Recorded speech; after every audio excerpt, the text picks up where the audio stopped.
Don't make someone else's life difficult, because Allah will make yours difficult. Create ease for other people. Help them. Talk to them with respect. See what happens to you. Your family members, speak properly to them. Watch your tongue. The way you talk, sometimes what you are saying is right, but the way you are saying it is so horrible. It hurts people. It offends them. They don't want to be in your company. Allah has created you. Like I always say, He knows you personally. And guess what? He loves you.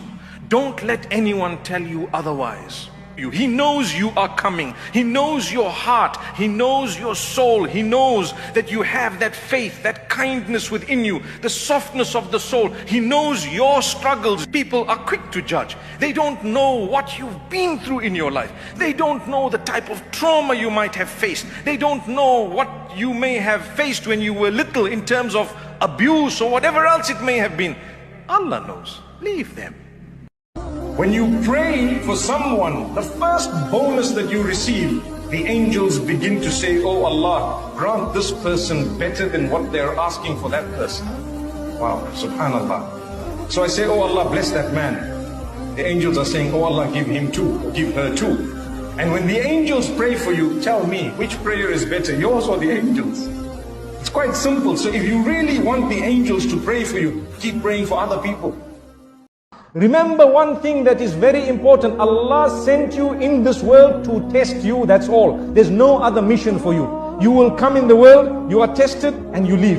Someone else will come, they are tested and they leave. When they leave, Allah knows. What will happen in your test, we can tell you now.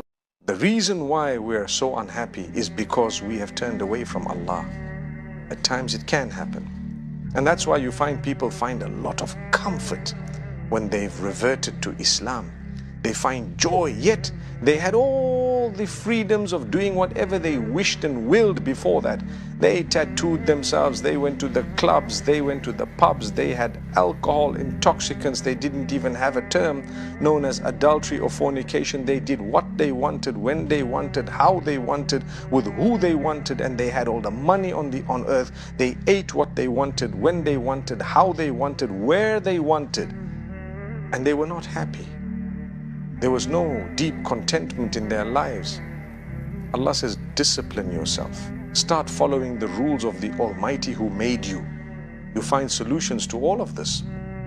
You don't just do as you please. If you're a believer, you do what pleases Allah. Before you are married, don't close your eyes onto one person. Once you're engaged, then you close your eyes. Done.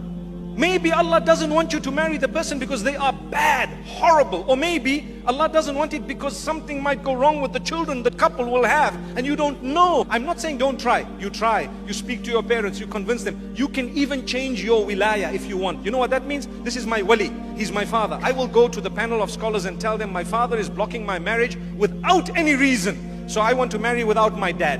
And if you qualify for that, you can actually shift that wilaya.